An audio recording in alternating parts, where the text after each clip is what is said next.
Practicing medicine without insurance is possible. Imagine a private practice where you get to see your best patients every day, providing medical services you truly enjoy, all without the hassle of insurance. My name is Dr. T. Nguyen, and I'm a recovering specialist who was completely burned out from insurance-based medicine. I pivoted into direct care, where patients pay me directly for my medical services and have never looked back. If you're a private practice owner or planning to become one who's looking to be free of the grind of insurance and you're craving simplicity, efficiency, and connection with patients, you are in the right place. This podcast will help you map out your exit plan and uncover the mindset needed to thrive in today's economy. Welcome to the Direct Care Podcast for Specialists. Do all direct specialty care practices succeed when they leave insurance? And do they make enough profit to be sustainable? I get this question a lot. I had started my coaching program close to 3 years now, I think. This has been sitting in my brain for a long, long time. And when I started my coaching program, I was really excited to meet enthusiastic doctors who wanted to leave the system.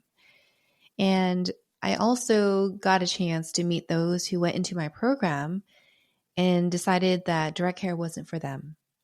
And I wanted to share this topic today because it's not so much that these practices failed, but what they realized through them and what we can learn from them. So let's get into it. The answer to the question, do people actually succeed leaving insurance? Well, most do, but a few choose to do something else. And to that, I don't think that's a failure. I think that's a redirection or a reprioritizing of what's really important to them. Direct care is not for everybody. And I just want to make that really clear. Just because it was for me and those who I help and those others who I'll never meet but are getting benefit from this podcast, just because it's helping a small population doesn't mean it's going to be for everybody. And for some people, they won't know that it's not for them until they go through the process. Because it's always, that saying, the grass is greener on the other side. And this is so true in the type of practices we choose to have. We know that insurance is problematic for private practices, so we jump on the other side and we explore all the things. We learn the business stuff. We realize that we do really have to brand ourselves, learn how to communicate better, and draw our boundaries. But for some people, they just don't like anything to do with that, and that's okay. So I would like to say it's not necessarily failing, but it's something that didn't work for those people. And that's okay. So let's figure out what we can learn from practices who did not completely pivot into a direct care practice. What we do know is that there is a rise in people interested in direct care because, let's face it, look at the reimbursement rates of insurances. It continues to go down, and it's been going down steadily for decades. So this should be no surprise to anybody who has been practicing medicine long enough, who's paying attention to their billing codes and realizing, oh my gosh, we're not getting paid as much as we used to be. And I used to have attendings who said this surgery used to reimburse so well. I used to pay back, $2,000, $3,000, $4,000, $5,000, but now we get a measly couple hundred, and it's a complex surgery. I don't know about you, but I was the age and the type that if somebody who told me how life was so great back in the day, I automatically tune out. I'm like, that's not relevant to me today. But then I find myself thinking, okay, now it is. Now it is relevant to me, what they had to say many decades ago in my training. And so it's funny how you say something today and it may not resonate until many years later, until I become a different version of myself, for example, then I understand it better. And you might encounter the same thing. I might have said something one time before and you're like, that doesn't make any sense. But then you become the version who can understand it later on. And then you revisit one of these episodes and you're like, whoa, I get it now. So that's kind of how I was. I get it now. When my attendings were telling me how life was so good with insurance in the beginning, because they didn't have to worry about any of the administrative stuff. But now it's taken a chokehold on many of us. So let's see what we can learn from other direct care practices who didn't make it completely out of insurance. I think the basic one simply is not having that clear vision or a niche, meaning if you're somebody who still wants to treat everybody, still wants to serve everybody, like you want to be the cheesecake factory of medicine where everything you've ever learned you want to offer in your private practice, you're going to struggle. This is the serving no one model. If you think you serve everybody, you're really speaking to no one. And when you do that, it makes it really hard for anybody to choose you because it's a little confusing. It's not directed to the person who wants to hear your message. So if you find yourself saying, oh, I treat everything, this is going to be really hard to leave insurance because you don't have something that stands out. It's not a differentiator. It's not compelling. And you can also confuse people who want to use insurance. They want good enough care versus a direct care practice that offers a lot more expertise in their niche, which is higher value, much more compelling to pay out of pocket. And so being able to see that if you're going to have a cash practice, you have to have a compelling offer. If you don't see that for yourself, you don't have a particular niche that you really want to hone in on, then this makes it really hard to focus on direct care because in direct care, the marketing is in the way we communicate. The way we communicate our value.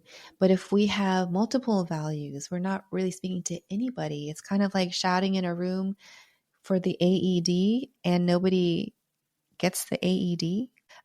No one's going to grab the thing. So remember, in your CPR training, they say to look directly in the eye of the person you're speaking to grab for help.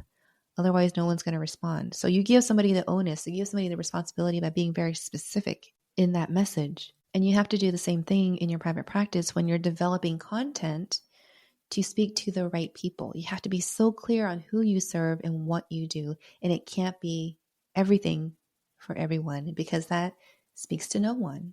The second thing I see is poor financial planning, meaning there's an underestimation or an overestimation of something. So it might be overestimating how much money you'll get in or underestimating the cost of things. That's very easy to do because in specialty practices, we need more specialty equipment. And those capital equipment cost lots of money upfront. Or even if we decide to lease it or finance it, there's still a lot of money to think about. And a lot of us get very excited with the new shiny toys. I know I do. And I'll tell you, I have all the best equipment right now. But it took me a long time to pay it off. And I don't recommend this model for people who are just starting out. But I know that eventually the lessons that I have to learn, you can learn too. And you can save yourself a lot of money not doing the things that I'm doing. So overestimating what you'll get in revenue is easy to do because you think you open a practice that people are just going to show up. And we see that that's not true. That even if you're in a high foot traffic area, if people don't know who you're talking to and what you do, and it's not driving an immediate need, money doesn't always flow that easily in a direct care practice. So you have to be prepared that the beginning stages of your practice is going to take time and it can get faster if you craft the right message, but there is still the element of time to account for. People don't know you, they don't trust you, they're not quite sure if you're a good fit, that kind of stuff. That takes time. And it takes time for people to give you a testimonial on Google, for people to talk about you in different circles when they're asking for a specialist that they trust. So poor financial planning means maybe overspending and underestimating how much you get back in return. And this can cause a lot of panic. So if you find month after month that your overhead is pulling away from your bank account, but you're not seeing that return on investment within the first few months, it can cause instant panic. And that can make you make decisions based on a reaction, a reactivity. And that is really hard to build off of because now you're not just building a business, you're building a business that's holding you captive. It's like a jail cell at this point. So being able to work with a consultant, somebody who's doing the thing that you want to do, to guide you financially to be prepared is going to help you. For me, I think I only got one talk in school about financial planning because when I took out a financial loan to go to school, we were required to listen to this lecture. And they thought one lecture was enough. And it wasn't until I was in practice that I realized I overspent because I overestimated how much revenue I was going to make. Because all of this is a prediction model. And my prediction model was really off.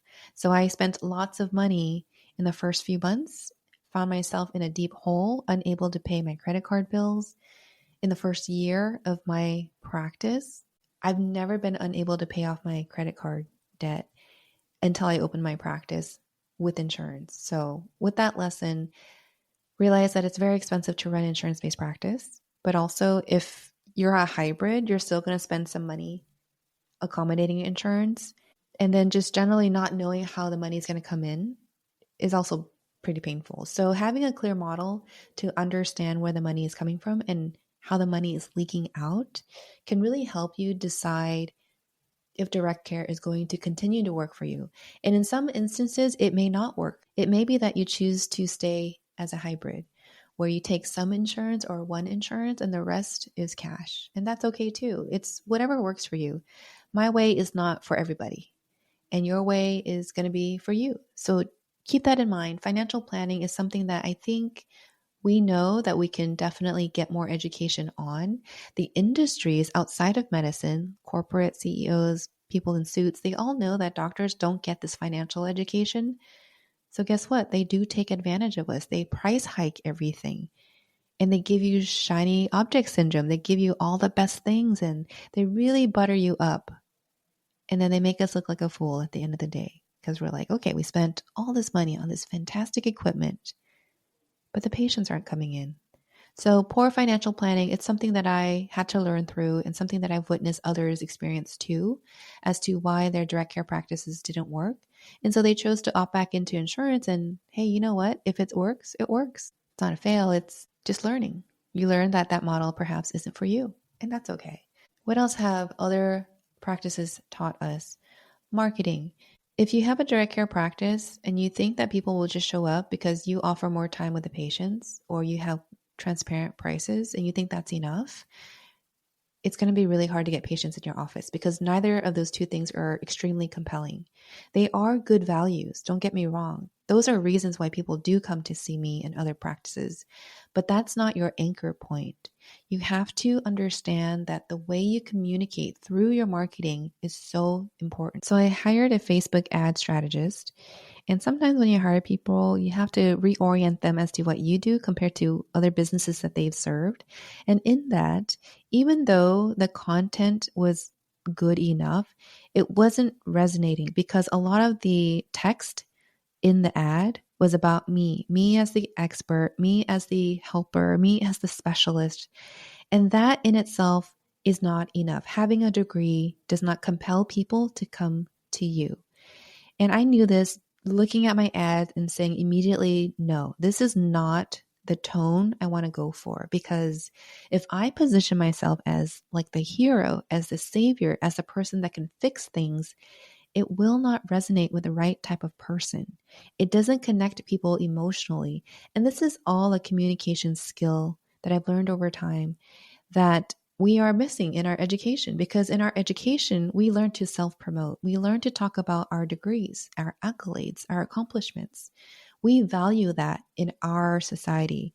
But when you go out and try to talk to people who know nothing about medicine, they know nothing about becoming a doctor, they just know that they have a pain that needs to be solved. If we don't speak on that frequency, they won't hear us. So simply having your practice and assuming people will value you and show up is not enough. So marketing mistakes that I've seen is not really educating the public as to what you do differently and why they should pay out of pocket. So if the content that you have is inefficient or it's inconsistent or it's just weak branding or your message is just unclear and generic, that will not help your practice grow. You have to be very clear and you have to connect with people beyond a post, beyond a reel. And sometimes that connection happens off social media, like on a phone call or through email messaging campaigns. So that's a marketing mistake that I see people either choosing not to learn or choosing not to practice or just not knowing. And that was me early on. I just didn't know how to communicate in a way that was effective to get the right people to pay attention. I got a lot of doctors paying attention because I was speaking that doctor language, but that's not who I was trying to attract. So making sure you speak to the right person with that compelling offer is a marketing strategy. It's something that you have to learn. It's not something we've ever been taught in our medical training. And that's something you have to either learn by yourself or through coaching and consulting programs. The fourth one is a fancy word. It's operational bottleneck, but that's about figuring out within your system, where is the hangup? Who or what is the rate limiting step? So if you don't have a system to do intakes, to do follow-up calls, to have a phone script on introducing people to your model, to scheduling, to accepting payments, all of these tiny little things that kind of look easy on the outside, but once you break it down, if you don't really see where the breakdown is, then it's really hard to fix. Sometimes the breakdown could be a staff member. Sometimes it could be your intake process. It might be too tedious. It might be confusing. It could be the type of staff member you have. Maybe you have a great loyal staff member in the wrong position. Maybe they are a great introvert. They are a great medical assistant, but they're not really great at answering the phone, multiple phone lines, juggling multiple tasks, and that kind of stuff. So underestimating the importance of each role that you need in your business, training them appropriately, and delegating based on their skill level could be an operational bottleneck. And I saw that for myself. I had a staff member who I tried to cross train to do back office, front office, and it was very obvious that she was trying her hardest, but she didn't have the skill to do it all. And I took that to mean that I was a really bad manager. So an operational bottleneck for me back in the day when I was just learning how to hire and fire people was me imposing my abilities to one staff member. So because I can juggle many things at once, because that was all of our training, we had to, I was imposing that core mindset to the people I was hiring. So if I hired somebody, I would expect them to not just be a medical assistant, but also be the receptionist and also do all of the stuff in between that maybe an office manager can better handle. And me imposing my beliefs onto them made it look like they were not competent, even though they were loyal, even though they were doing the best that they possibly could with the resources that they had. They were simply not me. And that was my error. So that was my operational bottleneck. It was me not understanding the right type of person to hire for a specific task, believing that because I had a small practice and I should only hire people who can cross train to all of the different areas like marketing, medical assisting, the fine details, the multitasking of answering the phone, the list of things go on in a business. I just expected everybody to have the investment in my practice the way that I had it and just, with a little elbow grease, figure it out and go. But the reality is most people don't come in that way. Most people don't come in like me because if they did, they would have already started their own business. And that's not who I wanted to hire. So realizing your own operational bottleneck will help you a lot. Whether you have a direct care practice or not, that could be the first step you take to figuring out, okay, what needs to be improved so that we can increase our revenue and have more ease in our practice and show up with joy and be able to do the work that we're here to do. And I'm going to give you some real talk here. If you find yourself in a position in your private practice, you still like to practice medicine a little bit, but you are burnt out at the end of the day, you are tired, you have no energy left, the bottleneck could be you. And I'm saying this with all of my love. It might be you. And until you're able to confront yourself and realize your limitations and realize, okay, I need some help, you might be the person holding your business back. And if that stings a little bit, I want you to know I say it with love. I say it with compassion. I'm saying this because nobody said it to me until I realized it myself. So hopefully I can save you a few steps, a few heartaches to self-reflect and say, okay, what can I actually delegate so that I don't feel this way? What little thing can I take off my plate? Maybe it's not looking at your email every 5 minutes. Maybe it's deleting some of your social media app because you're burning out from comparing yourself to somebody else. Or you're just getting that dopamine exhaustion. You're depleted. You have no energy left because you're swiping and swiping and swiping. The last thing I'm going to leave you with, it's not the only thing, but it is a big thing. And that's your mindset. It is understanding your boundaries and practicing your boundaries, learning how to say no. It is understanding and valuing your self-worth appropriately and charging it appropriately. One of the most important things about running your business is really the mindset, the emotional trap we tend to pull ourselves back into just to feel safe. Even if that safe is not giving us happiness. We would much rather feel safe than to feel uncomfortable or unsure about what's going to happen to the future. It's kind of crazy, but that's just how our brains work. So mindset is about how you perceive your problems and how you work through your problems and how you're able to recognize that some of your limiting beliefs is you trapping yourself from changing. There's a saying that goes, what got you here won't get you there. So all of the skills that you've acquired got you here. But where you want to go is a place that no one has prepared us for, which means you have to develop some new skill sets. So whatever got you here won't get you there means there are new things to learn. There are new discomforts to experience. There are new parts of you that is evolving. And once you accept that and realize that, then you'll start developing the tools to get you to a new place. The most important thing you can learn from other practices who were not able to leave insurance is to realize that this is not a personal reflection of you as a person. If the path you took didn't work out the way that you thought it would, you have to look back and reflect and do some introspection as to, okay, so what's next? What can I do? What do I have control of? Instead of feeling like it's a personal attack of failure. Sometimes it's just a pivot. Sometimes it's just a realization that grass wasn't actually greener on the other side. The most important thing to understand from practices that could not leave insurance is that that's not a personal failure. Don't take anything personally. If it didn't work out, maybe it's just the timing. Maybe it's just the tools. Maybe it's just the skill set that needs to continue to evolve. And I don't believe in failure anyway. So failure is just giving up and never learning from them. But if you learn something from it, you will be able to build the practice of your dreams. So now that we've seen what we can learn from other practices who could not leave insurance, what can we do for ourselves to ensure that we have a chance to leave on our own accord and make it work? I think the number one thing is to have yourself financially prepared for this path. If you have financial backing, you've got a spouse, you married rich, you've got some money somewhere, you've got good stocks, you have some financial security somewhere, this path will make it that much easier for you so that you can focus on building something organic and not just rushing through it. And of course, not overspending. That would be a key thing for you to consider. And I'll share with you my personal story. I had the financial backing. I had my husband working full-time, providing for the family so that I can build this practice. So even though we didn't come from money, I knew that there was a little bit of security on my end. If this business didn't work out, I can find a job. I can find other opportunities.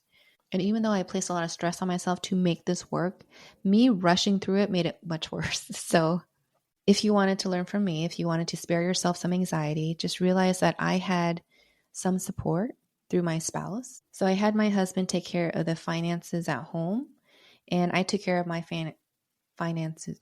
And I took care of my finances related to the business. Having financial backing is just part of the equation. You still need to develop the mental mindset, the mental fitness to help you through it.